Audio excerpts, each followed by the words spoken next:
Plus près de vous. Plus près de vous. Plus près de vous. Plus près de vous, c'est la vie au quotidien. Besoin de comprendre, de savoir, besoin de vous informer sur différents sujets du quotidien. Éducation, santé, justice, des sujets de société, culture, environnement, sport et histoire.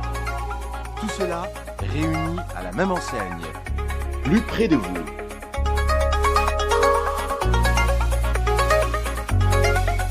Plus près de vous, c'est la vie au quotidien. C'est la vie au quotidien.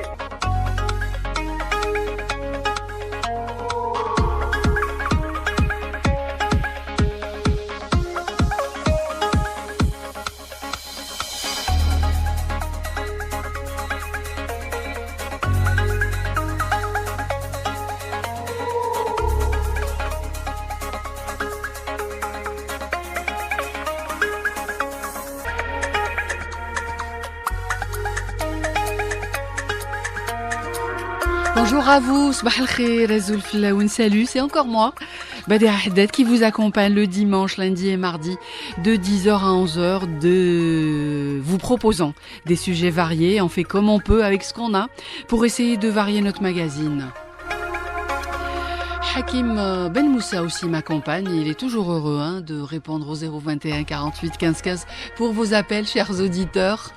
À 10h05 ce lundi 25 septembre 2023, eh bien, on vous propose de revenir sur le salon de e-commerce qui s'est terminé hier. Le monde du e-commerce en Algérie, comment se porte-t-il? En tout cas, beaucoup de visiteurs au niveau de l'ASAFEX. Comment ça se passe? C'est en compagnie de nos invités qui sont installés déjà en direct. Monsieur Hemmour Douane, il est organisateur du salon. Bonjour, monsieur Hemmour. Bonjour Madame Badia Haddad, bonjour à tous les auditeurs d'AGH3. Merci d'être en direct avec nous ce matin. Nous avons avec nous Monsieur Ariles Benranem, il est gérant d'une start-up Kimland. Bonjour Monsieur Ariles. Bonjour Madame Badia. Merci d'être en direct avec nous et nous attendons le troisième invité, Mehdi Bouzid, la plus ancienne on va dire de vente en ligne, c'est celle de Wedknis. Ils seront là pour nous parler évidemment de l'achat, de vente en ligne. Est-ce que ça marche? Juste pour information, vous allez réagir et merci à l'info que m'avait donné Hakim Ben Moussa. 12 milliards de dollars en une journée, celle du 11 novembre, qui a été accumulée par Alibaba. Alibaba, vous connaissez?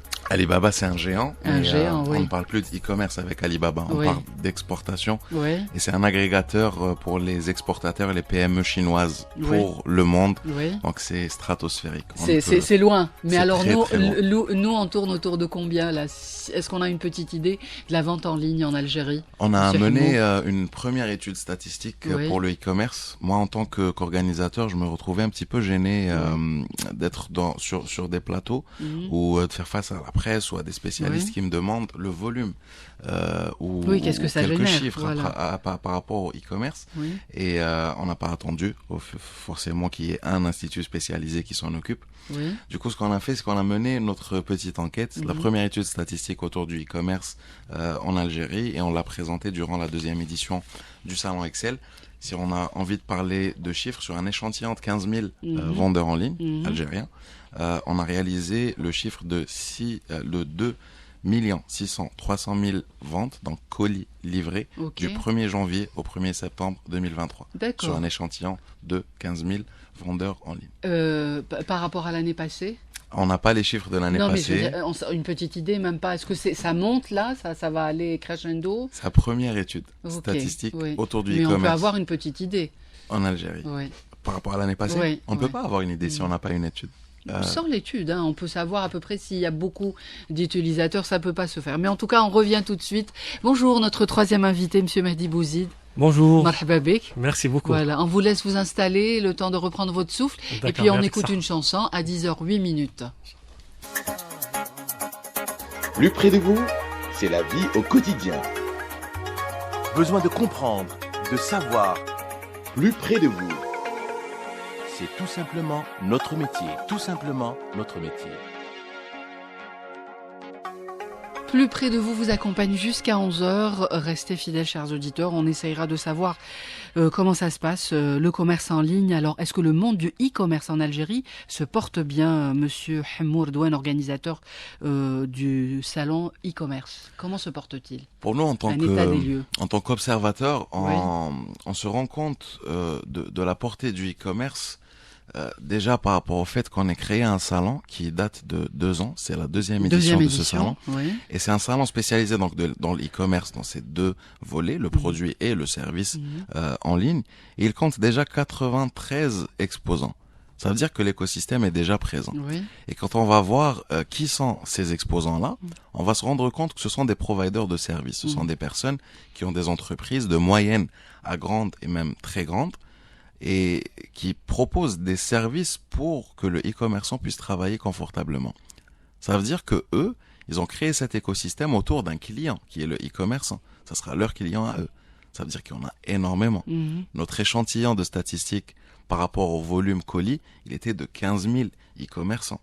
Notre échantillon par rapport au profil du e-commerçant, qui ont pris le temps de remplir avec nous ce formulaire, il était de 1000 e-commerçants. Ça veut dire qu'il y en a beaucoup. Le fait qu'il y en ait beaucoup, ça veut déjà dire... Ça veut dire qu'il se porte bien. Le e-commerce, ça veut dire qu'il est bien installé. Il se porte bien. Et qu'il a aussi un très grand avenir quand on voit le nombre de visiteurs qui nous a fait l'honneur d'être présent à cette 2e édition. C'est là où on se rend compte que celui qui n'y est pas encore est en train de réfléchir, pas spécialement à vendre en ligne, mais à prendre une opportunité de travailler sur Internet d'une manière ou d'une autre. Voilà, parce que c'est l'outil de demain. Exact. En tout cas, le e-commerce, sachez, c'est l'achat en vente. Vous achetez, vous vendez, voilà. Si vous avez une bonne connexion, vous avez dû le faire, peut-être commander du pain ou commander une pizza ou un sandwich. En tout cas, je pense que c'est plus... c'est le service en ligne. C'est le service en ligne. Alors, la plus ancienne, Wetknis, Monsieur Mehdi Bouzid, déjà, vous nous disiez hors antenne que ça faisait plus de 17 ans que vous hésitiez. Vous étiez avant-gardiste, votre équipe. Comment l'idée vous était venue? L'idée était tout simplement, si je vais raconter encore une fois l'histoire, l'idée c'est tout simplement la fermeture de la rue Wetknis. Oui. J'espère que maintenant tout le monde le sait. Je pense qu'elle a repris là un petit peu, timidement. Oui, mais pas avec la grande... Quand je dis la fermeture, c'était par rapport à la réaménagement de ce qui est métro et tramway, parce que c'est un carrefour de transport en commun maintenant. Oui, ça a repris pour les seuls qui veulent avoir un brin d'histoire, qui passent par là et qui trouveront toujours des marchands ambulants qui vont un peu de tout. Voilà, on s'est inspiré de cette ruelle-là pour la faire revivre sur Internet. En ligne. Exactement. Et ça a pris un succès fulgurant, rapide. Et maintenant, on est à plus 17 ans, plus de combien de visiteurs ou d'utilisateurs de Wetknis? Journaliers, on dépasse les 1,2 million. Journaliers. D'accord. Oui. Et vous avez une petite idée de l'état du e-commerce alors que vous avez fait toutes les étapes? Comment vous pensez? Pour moi, le e-commerce maintenant, elle est dans la phase comme éclosion. Donc, ça part dans tous les sens. D'accord. Tout le monde s'essaye au e-commerce, même les magasins traditionnels, et surtout avec la vague du corona, ça nous a mis au pied du mur. Un magasin qui ferme, ce n'est pas rentable. Mais il y a toujours un moyen de vendre, même si les rideaux sont fermés.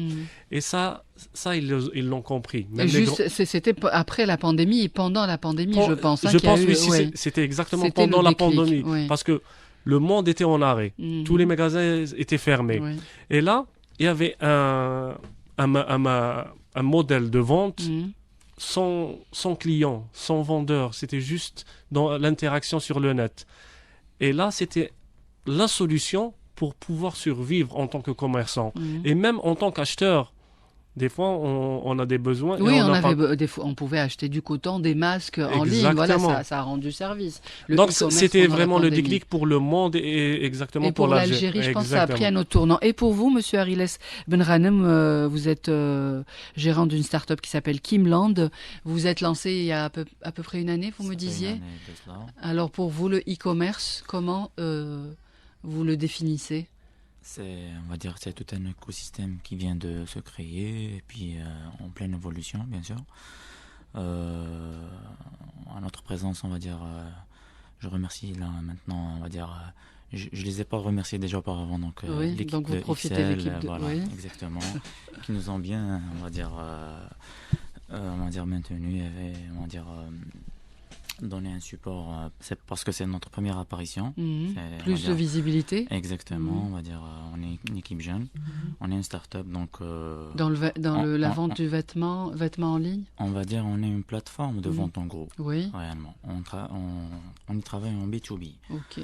Donc on fait la relation on va dire entre des fournisseurs de produits et des revendeurs en ligne. Donc, pour nous, le e-commerce, là, en ce moment, il est en pleine extension. D'accord. Donc, ce salon, ce e-commerce deuxième édition, qu'est-ce que ça vous a permis, en l'organisant, Monsieur Hemmo, de ramener les participants? C'est pour avoir une connexion, une visibilité, pour essayer de savoir à peu près quels sont les projets de toutes ces plateformes, de toutes ces... En tant qu'organisateur, notre but principal était d'offrir... un carrefour. Un carrefour justement, mais énormément de visibilité à tous ces acteurs qui étaient là, qui étaient présents. Je ne dirais pas qu'ils étaient éparpillés, mais on ne pouvait pas jauger un petit peu de la taille de cet écosystème jusqu'à ce que Excel est intervenu. Honnêtement, nous-mêmes, en se lançant sur l'idée de l'organisation du premier salon du e-commerce en Algérie, on s'est dit peut-être que c'est pas encore le moment. Oui.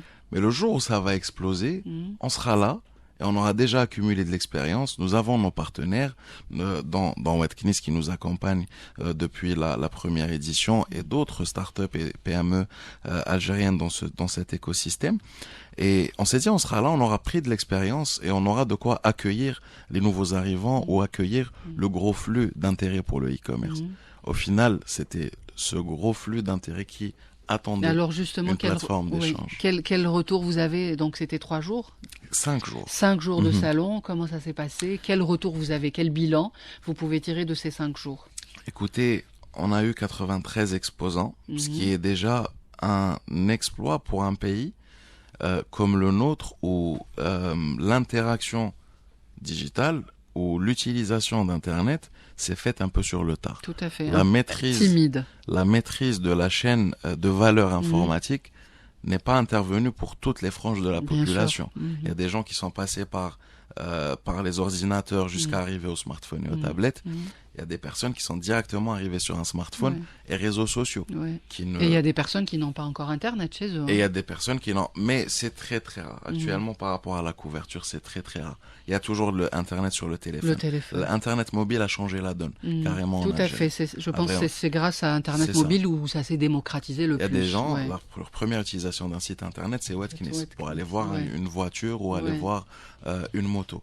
Et tout le monde est en train de revoir ses calculs parce qu'il a besoin d'exister numériquement aujourd'hui pour faire partie de quelque chose. Et ce qu'on a remarqué, c'est l'engouement. Il y a un énorme engouement. Est-ce que c'est vous-même qui allez les chercher ou est-ce qu'on vient vers vous, les participants, pour le e-commerce, les exposants, les exposants, pas les visiteurs? C'est un travail commercial. Donc, mais est-ce qu'ils sont intéressés? Ils veulent se faire montrer. Alors, si vous permettez, on prend l'intervention de Monsieur Younes Grar, un habitué de l'émission. Il est spécialisé TIC. Je voudrais avoir son avis sur le salon du e-commerce. Bonjour, Monsieur Younes Grar. Bonjour.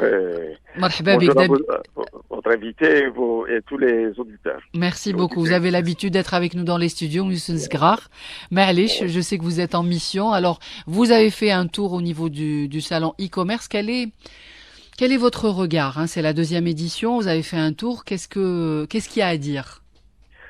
Alors, ma première impression, c'est le flux des jeunes sur ce salon. Donc, il y a un nombre très important de jeunes que j'ai rencontrés à l'entrée. Donc, il y avait des files d'attente pour accéder au salon. Il y avait des files d'attente pour s'inscrire dans une formation qui était proposée par une start-up. Donc, il y a un intérêt extraordinaire. Donc, la majorité, c'était des jeunes. Oui, c'est sûr. C'est la tranche d'âge la plus... Oui. C'était important, donc, lorsqu'on sait comment les jeunes interagissent avec ces nouvelles idées, avec ces nouvelles technologies et ce nouveau projet. Donc, c'est un espoir énorme pour notre pays parce que c'est cette génération qui va prendre le relais. tant qu'ils s'intéressent à ces nouvelles technologies, à ces nouvelles applications, ces nouveaux métiers, donc on peut espérer beaucoup de choses, en espérant bien sûr toujours qu'ils trouvent leur voie, une écoute de nos décideurs, qu'ils trouvent un environnement, un écosystème qui leur permet de mettre en œuvre leurs idées, leurs projets, et bien sûr apporter un plus à notre économie. Et le commerce électronique, c'est pas l'avenir, c'est le présent maintenant. L'Algérie a accusé un retard. Je pense avec cet intérêt de cette jeunesse au e-commerce et différentes applications du e-commerce, je pense qu'on peut espérer beaucoup de choses. Donc ça veut dire le e-commerce se porte bien, on va dire le virage a été pris juste après la pandémie, Monsieur Unsgrar? Oui, je pense qu'il y a un intérêt. Il y a un intérêt, qu'il y a même certaines lois qui ont été promulguées pour régler certains problèmes juridiques liés à cette activité e-commerce, mais toujours, bien sûr, il reste beaucoup de choses à faire, surtout quand on est en face d'un marché informel qui grandit de plus en plus. On a plus de 90 milliards de dollars dans le marché informel. Donc, si on arrive à absorber, disons, 10% de ce marché informel vers le e-commerce électronique. Donc, on aura une masse de 9 milliards de dollars, ce qui est très, très important et qui est, du point de vue chiffre, beaucoup plus important que ce qui est enregistré actuellement. Parce que dans le e-commerce et le e-payment... C'est le problème du e-payment, Oui, donc il y a des activités qui sont adaptées au e-payment et e-commerce, mais malheureusement on remarque dans les chiffres de Geomonity que plus de 85% des transactions commerciales électroniques concernent les télécommunications, donc paiement de la DSL, Internet et les abonnements restez avec mobiles. Nous. Oui, restez avec nous. Je pose la question. Vous confirmez, vous voulez réagir, Monsieur Mehdi Bouzi de Oued-Knis par rapport à la monétique, exactement. C'est ce qui pose un peu problème pour le e-commerce. Oui, c'est vrai, mais il faut voir la vision globale. Il faut voir que il y a une relation il n'y a pas vraiment de confiance par rapport au e-commerce. Il n'y a pas vraiment des acteurs qui sont reconnus, des vendeurs e-commerce qui sont vraiment reconnus, des marques et des tout. C'est pour ça que l'acheteur préfère payer par cash. Cash, tout à fait. Parce qu'il a toujours le pouvoir de dire « Ah, c'est pas le produit que j'ai commandé. » Que je veux, bien sûr. Exactement, donc je vais pas payer. Mais dans ce sens-là, on essaye d'accompagner les e-vendeurs. Nous avons signé un contrat avec la BNA, pas pour justement nos services, mais pour pouvoir dupliquer le module de e-payment pour tous les vendeurs adhérents à notre plateforme. Et nous essayons de signer des contrats avec des assurances et tout. Oui, pour au moins rassurer le client. Exactement. Réellement, pour un produit de 5 000 dinars, 100 dinars d'assurance, c'est rien. Bien sûr. Et ils sont prêts à jouer le jeu, les compagnies d'assurance algériennes. Ils nous ont dit que c'est un nouveau marché pour nous. Nous n'avons pas cette branche-là pour l'instant. Et c'est tout bénef pour nous. Donc, on va essayer de... doucement de l'amener ce client vers... Pour mettre à niveau le e-commerce et pour qu'il rejoigne le standard international. Et puis créer cette confiance. Parce que, comme vous avez dit, l'Algérien a toujours un petit peu peur. Si le produit arrive, je veux dire, est-ce que je donne, je paye Est-ce que c'est le même produit que j'ai vu sur la photo? Voilà, c'est ça. Monsieur Unsgrar, vous voulez encore donner peut-être 2 petites remarques ou propositions concernant le e-commerce? Oui, allez-y. Je suis tout à fait d'accord pour créer cet environnement de confiance. Mais il faut qu'on pense à des mesures incitatives pour faire le déclic chez les consommateurs. Parce que ces mesures incitatives sont liées, bien sûr, il y a le problème d'assurance, de transport, de logistique, etc. Mais il y a le problème de TVA qu'on doit payer. Les commerçants ont peur de s'intégrer dans le e-payment, de peur d'avoir à rendre compte aux impôts, etc. Donc, si on arrive à proposer des mesures incitatives, par exemple, au moins pour 1 année ou 2 ans, pour dire que toute transaction qui se fait à travers le e-payment, e-commerce, est exempt d'impôts, de TVA, donc, et peut-être même penser à des remises. On le voit par exemple sur chez certaines entreprises, des boîtes d'assurance par exemple, qui proposent sur leur site des contrats d'assurance des véhicules, par exemple. Ils font des simulations, ils proposent aux consommateurs sur leur site, voilà, pour assurer votre voiture. Donc, ça coûte, par exemple, 8 000 dinars.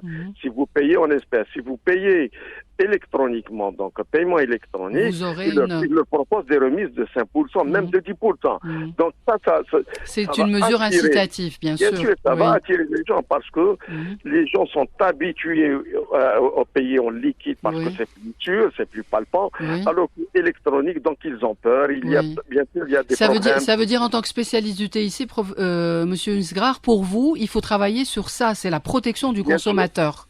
La protection du consommateur et bien sûr même du commerçant aussi. Il faut l'inciter, il faut le tranquilliser. Il faut que lorsqu'il opte pour le commerce électronique, c'est dans son intérêt. Il n'aura pas de problème avec les impôts, etc. Ok, restez avec nous. Réaction, Monsieur Ariles, peut-être Ben Ranem, par rapport à ce que... Même si on est, on va dire, on joue le rôle d'un maillon, on va dire, un petit peu faible dans le marché, mais on va dire, parmi nos prestations, on faisait du satisfait remboursé. Donc, ça, c'est important, voilà, pour rassurer la plupart, on va dire, des intervenants ou des e-commerçants, s'ils auront à faire cet acte, on va dire, ça va rassurer aussi les clients à être plus à l'aise, donc à être plus confiants, de faire l'échange ou d'être remboursés. Parce qu'on se dit, on est face à une machine. Réaction peut-être, Hamou, par rapport à ce que vient de dire M. Nsgrar. On vient de parler de e-payment et moi je suis là pour défendre le e-commerce algérien. Je parle bien du e-commerce algérien. Parce que beaucoup de personnes, beaucoup d'observateurs, de journalistes, etc. Arrivent sur le sujet et le premier réflexe qu'ils ont, c'est de se comparer directement à des pays qui n'ont pas les mêmes paramètres que les nôtres, qui n'ont pas les mêmes consommateurs que les nôtres, qui n'ont pas la même culture de la consommation bancaire. On a des organismes algériens qui essayent de mettre des TPE dans les magasins depuis 20 ans. Ils y arrivent toujours pas. Ce que fait actuellement le e-commerce en Algérie, aucune autre branche économique l'a fait en Algérie. C'est des gens qui se sont constitués tout seuls, qui ont créé un écosystème, qui se sont adaptés à des consommateurs. Et que des observateurs, le premier réflexe qu'ils trouvent à faire, c'est de se dire, vous savez, aux États-Unis, tout le monde paye par carte. Pourquoi nous, on paye pas par carte? Vous n'êtes pas de bons e-commerçants. Ça, je suis pas d'accord. Bien sûr. Je suis pas d'accord. Je vais vous dire pourquoi je suis pas d'accord. Aujourd'hui, quand on a vu des gamins, je vais parler des gamins de 16 ans, arriver, on leur dit, non, on vous laisse pas rentrer au salon. Et ils nous disent, mais je suis là pour voir monsieur X ou Y qui est spécialiste de ceci, cela, j'ai besoin d'un conseil parce que je vends ça et ça en ligne. Non, on était bouche bée. À 16 ans, je cherchais à apprendre la guitare et impressionner ma camarade de classe. Bien sûr. À 16 ans, ils cherchent à lancer des business. Vous savez ce que c'est comme apport pour l'Algérie? Que des gens commencent à chercher une indépendance financière, à créer des entreprises et à se dire non, il faut que ma situation change. C'est tout le pays qui en profite. Ok, ce n'est pas forcément bon. Il n'y a peut-être pas de la traçabilité, comme ça ferait plaisir à un fiscaliste. Mais prenons les choses un peu d'en haut. Soit essayons d'être un petit peu sages et disons qu'il y a des gens actuellement qui sont en train de créer de nouveaux consommateurs, des postes d'emploi. Vous savez combien de livreurs actuellement il y a en Algérie? Non, je sais pas. Je sais qu'ils sont nombreux. Il y a même une fille livreuse, ça je sais. Il y a des filles qui font de la livraison. Moi, ma première entreprise dans l'e-commerce, c'est une entreprise de livraison en 2017, mais c'était un peu trop tôt. Je me suis cassé les dents sur cette entreprise. Et là, il y a combien de livreurs en Algérie? Les livreurs, exactement, on n'a pas le chiffre parce que beaucoup travaillent en freelance. Mais en même temps, est-ce qu'il y a des mesures pour les accompagner? Est-ce qu'on a vu le premier permis livreur, par exemple, qui leur permettent de travailler? Au contraire, parfois on se retrouve à mettre des obstacles à des personnes-là et on en a très peur. C'est pour ça qu'on invite vraiment tout le monde à en discuter. Et le salon permet, le salon du e-commerce, elle est là, la plateforme, elle est là. Le fait qu'on ait des parrainages par rapport à deux ministères, on avait 4 ministres en parrain. Monsieur Yassine Oualid, Monsieur Karim Bibi qui nous ont fait l'honneur de faire l'ouverture de ce salon. Ce n'est pas pour rien. Les gens pensent que c'est pour donner le caractère officiel à cet événement, mais non. il y a des directions. C'est un accompagnement, bien sûr. Il y a des directions à l'intérieur de ces ministères. On les invite tous à venir communiquer avec les gens qui sont sur le terrain, à leur faciliter le travail. Oui. Vous savez, Watkins, actuellement, elle est en train d'essayer de changer le paysage de l'artisanat en Algérie. Les boutiques officielles à l'intérieur de Watkins sont gratuites pour les artisans. Oui. Et c'est le genre de choses. Il va nous donner cette information. Ça va aller chercher un artisan de Timimoun et lui offrir une vitrine, bien sûr, une vitrine sur toute l'Algérie. Et pouvoir l'aider parce que à partir de là, il peut se faire voir un peu partout. Monsieur Unsgar, est-ce que vous voulez conclure? Comme ça, on continue avec nos invités.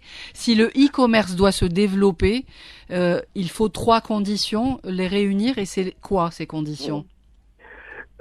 Je pense qu'il faut ouvrir un débat entre les gens qui activent dans le e-commerce avec les ministères concernés, donc entre autres le ministère du Commerce, pour comprendre leurs besoins, leurs souhaits et les difficultés qu'ils rencontrent, bien sûr le ministère des Finances aussi. Donc, et essayer dans un débat clair, transparent, de proposer des solutions dans l'intérêt de tout le monde. Parce que le e-commerce, c'est une opportunité et pour les commerçants, et pour les consommateurs, et pour le gouvernement, pour au moins organiser ce commerce informel qui est en train de se développer et essayer de faciliter les choses. Mais c'est une obligation, Monsieur Unsgar. Je veux dire, on doit aller vers ça. On est obligé, Si on n'arrive pas à organiser, comprendre les difficultés qu'on rencontre les e-commerçants, on va créer un autre marché informel électronique. Donc, ils vont et il ne le faut pas, bien sûr. Bien sûr, il ne faut pas. Sinon, qu'est-ce qu'on va gagner? Donc, on sera dans l'anarchie. Donc, les gens vont travailler presque dans l'illégalité, donc ils auront peur. Le consommateur, il aura toujours cette crainte, bien sûr, d'aller dans acheter et le produit n'est pas sûr, est-ce qu'il est d'origine ou non, est-ce que c'est le bon produit, etc. Donc, c'est dans notre intérêt d'ouvrir ce débat à travers ce salon. Donc, on a vu qu'il y a beaucoup d'acteurs de e-commerce, il y a beaucoup de jeunes qui s'intéressent au e-commerce. Donc, il est temps d'ouvrir ce débat. Déjà, il y a des mesures qui ont été prises. Ça n'a pas donné l'engouement attendu. Donc, il y a toujours des difficultés. Il faut donc regrouper ces e-commerçants avec les e-consommateurs et essayer de trouver le schéma le plus intéressant, le plus facilitateur pour tout le monde, pour que demain, on aura un chiffre d'affaires très important dans toutes les transactions commerciales. Du e-commerce. Merci beaucoup, Monsieur Unsgar, pour votre intervention. Je rappelle que vous êtes spécialiste en TIC. Il est 10h35. Nous parlons ce matin du salon e-commerce. Si vous avez envie de poser des questions à nos invités, le 021 48 15 15 est à votre disposition. On revient vers vous juste après cette chanson.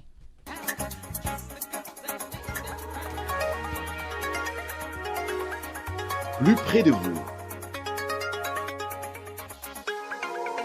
C'est tout simplement notre métier. Tout simplement notre métier. 10h38, plus près de vous s'intéresse ce matin au commerce en ligne ou le commerce électronique, l'achat et la vente en ligne. Il y a eu un salon pendant 5 jours au niveau de la SAFEX. Vous étiez nombreux à le visiter. Et d'ailleurs, on a un appel. Est-ce qu'il a fait un petit tour du côté de la SAFEX? Salim, bonjour. Bonjour, madame. Bonjour, Salim, vous êtes en direct. Très bien. Alors moi, je voudrais intervenir beaucoup plus sur l'ambiguïté et la face cachée du e-commerce, qui est pratiquement actuellement, ce qu'on voit, c'est 90% de paiement à la livraison. Oui. D'accord.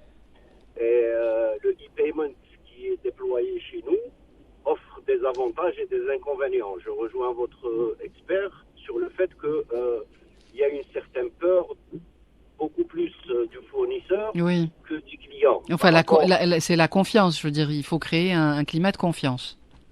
Il y a la confiance d'un côté, il y a le côté budgétaire, on va dire les impôts, on va dire les redevances, etc. J'aurais aimé, moi j'ai visité le salon pendant 2 jours, j'étais agréablement surpris par le nombre d'entreprises en livraison. Oui, combien? Ils ont développé même une logistique de stockage de produits à travers le territoire national. Donc ça c'est bien et qui offre l'opportunité à n'importe quel client, n'importe quel citoyen de faire du e-commerce. Oui.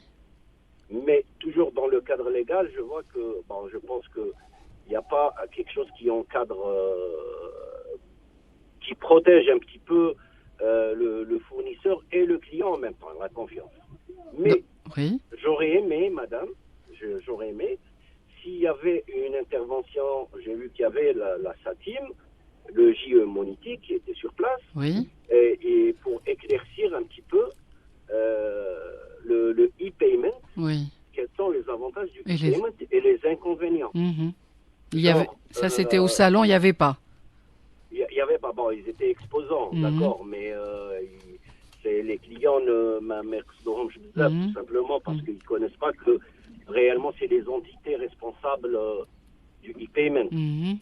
Tout ce qui est monétique, électronique, etc. Donc ça, c'est votre première remarque. Deuxième remarque, et après on laisse la place à d'autres auditeurs. Allez-y, Salim. La deuxième remarque, c'est qu'il n'y a pas une politique claire sur... Bon, elle est claire pour la SATIM et les banques, mais pour le vendeur, le e-commerçant, il n'a pas l'information de combien il sera débité. Moi, je sais qu'il y a un minimum de 12 dinars à prélever sur la transaction, un minimum d'un montant, et puis c'est exponentiel par rapport à la somme.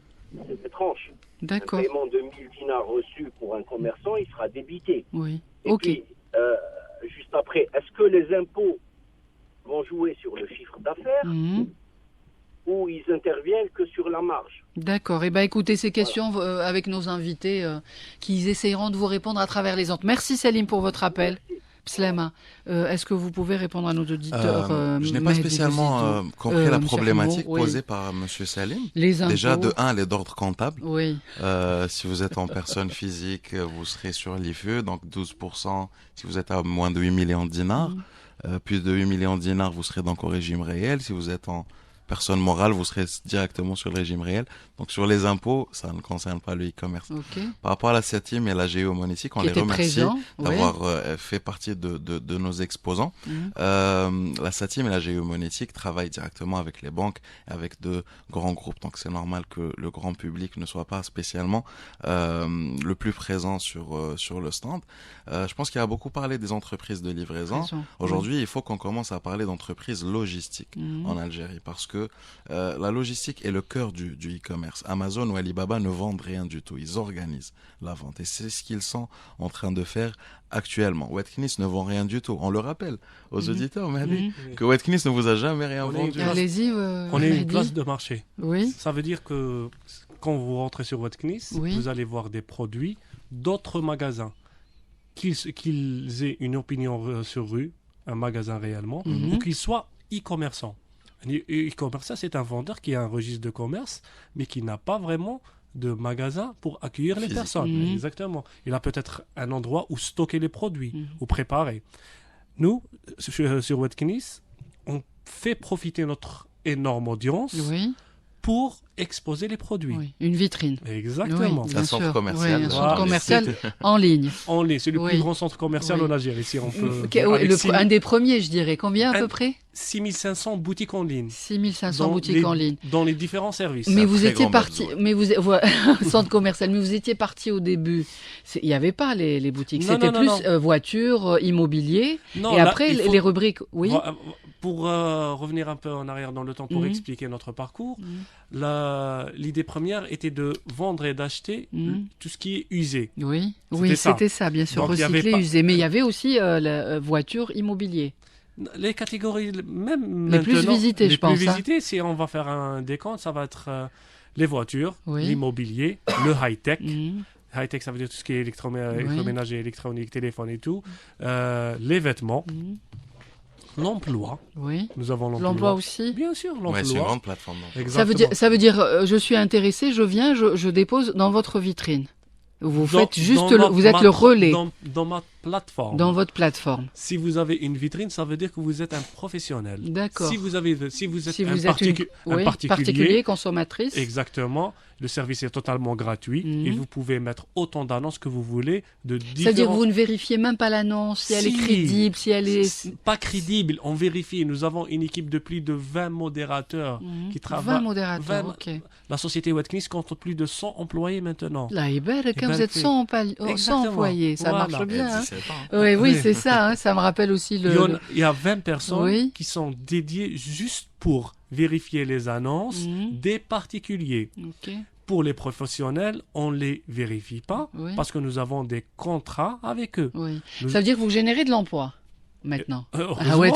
Direct et indirect, heureusement. Oui. Direct. Et pour vous, monsieur Ariles Benranem, Startup Kimland, une équipe intéressante. De combien vous avez démarré? Vous êtes On est, on va dire, une dizaine de personnes, mais on va dire toute notre force, on va dire, c'est dans notre plateforme. Kimland, on va dire l'équipe Kimland a travaillé. Je voulais, on va dire, résumer un petit peu. Vous voulez réagir par rapport aussi au propos de Monsieur Hunsgrer, oui, allez-y, et de notre invité. On a travaillé, on va dire, sur une thématique avant. On y est pensé avant le salon. C'était Hope by Kimland. C'est donner l'espoir, on va dire, à nos jeunes e-commerçants ou n'importe quel, on va dire, interpellant qui va venir au salon. En choisissant, on va dire, le rôle de l'intermédiaire entre le fournisseur de produits, parce que n'importe quel e-commerçant, on va dire, s'il va commencer son activité, il va pas savoir où il va acheter son produit, à quel prix, on va dire, s'il est le sourcing aussi du produit, est-ce qu'il se vend en ligne ou pas. Donc toutes ces prestations, Kimland, on va dire, elle les couvre, on va dire, du sourcing du produit, de la confirmation, parce que c'est pas tout le monde qui sait comment, on n'en trouve pas, on va dire, des formations, comment confirmer ses commandes ou comment gérer, on va dire, tout son business directement. Nous, on va dire, on a fait de telle sorte que ce soit un pack de services. Oui, vous aidez, vous accompagnez. Qui comble, on va dire, de A à Z, on va dire, qui soit innove ou, on va dire, professionnel. Oui. Ils sont satisfaits par rapport à notre service. Aussi, donc, si je reviens aussi à un point très important, donc, si je parlais de confirmation, emballage, donc, tous ces services, il y en a des sociétés qui le font. Nous les avons fait, donc, de telle sorte qu'ils soient un pack. Le dernier ressort, c'est, on va dire, la protection, que ce soit du consommateur ou du vendeur du produit. Nous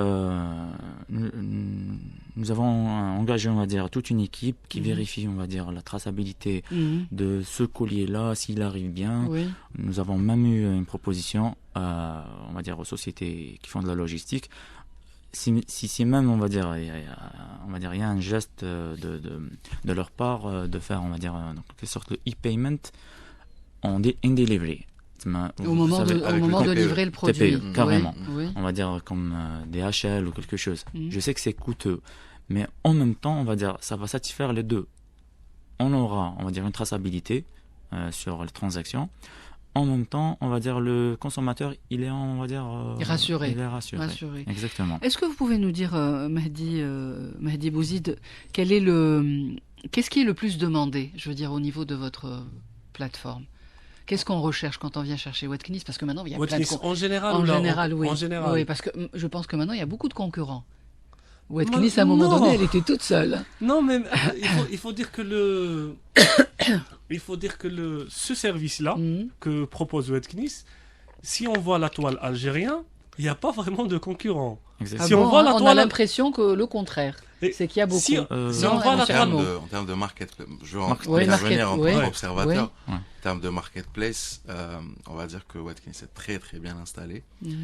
Il faut avoir le souffle lent pour rattraper 17 ans de travail. Disons que si on revient 7 ans en arrière, c'était déjà très tôt pour Internet en Algérie.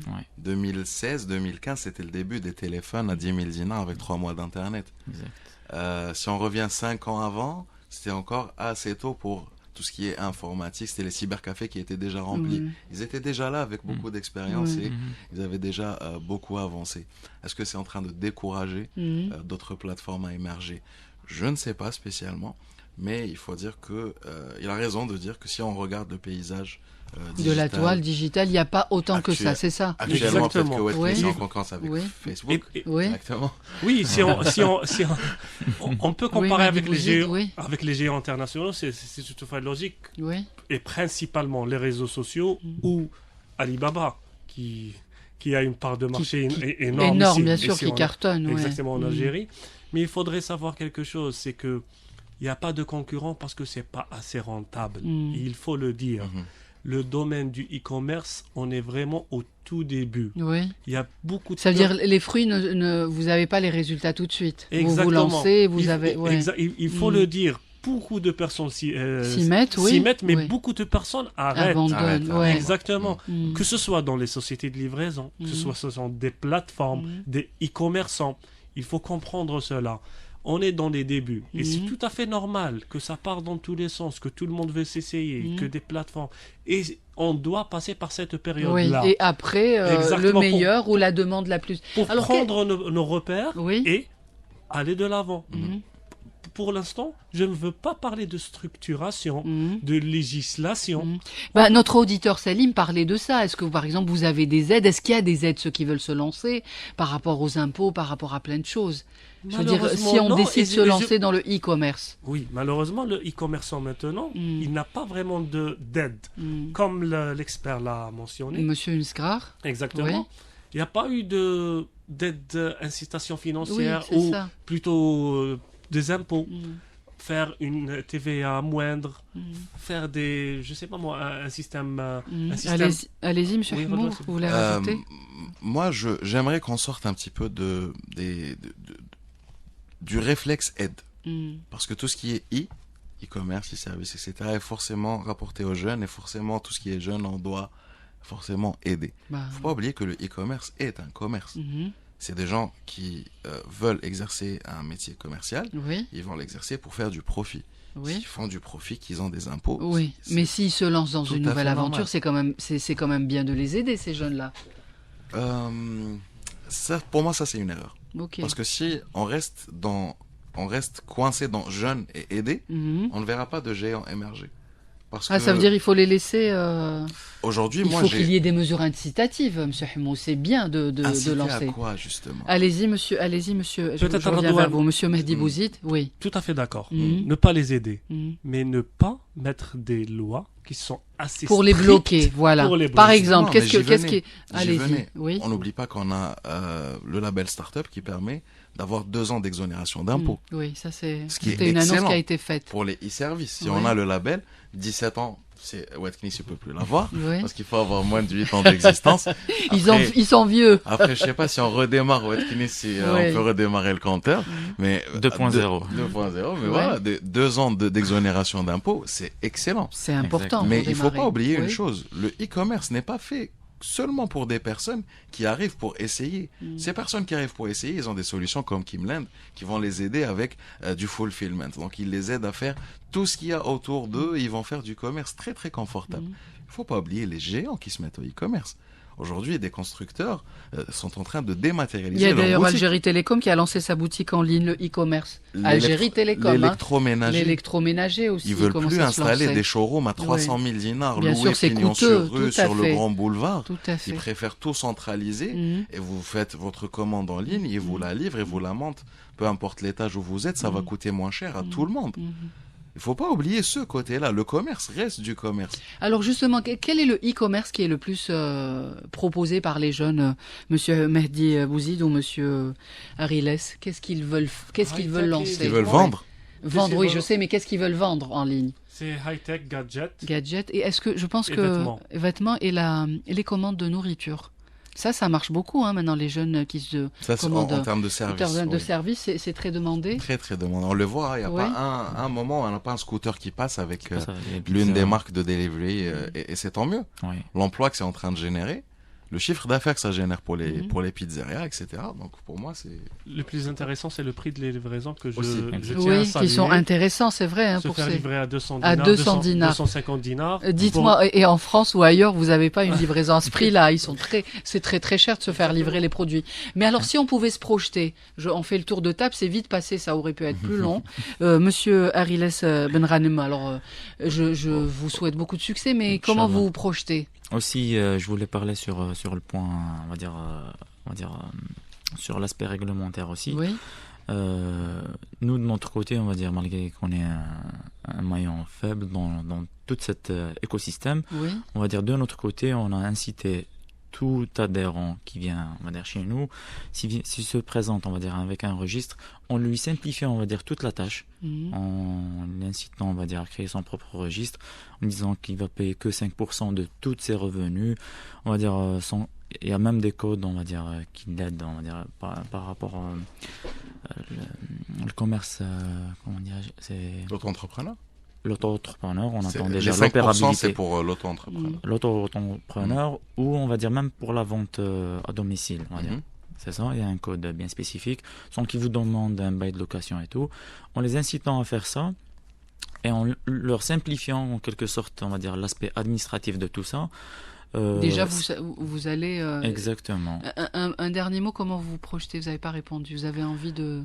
Inch'Allah, on est qu'à 10%, on va dire, de notre... Oui, donc il y a encore du travail. Bien sûr, oui. De notre, on va dire, de votre vision, côté, du côté de Start Kimland, voilà. Exactement. Et pour vous, Wetknis, 17 ans, on est un jeune ado. Qu'est-ce que vous avez envie de faire?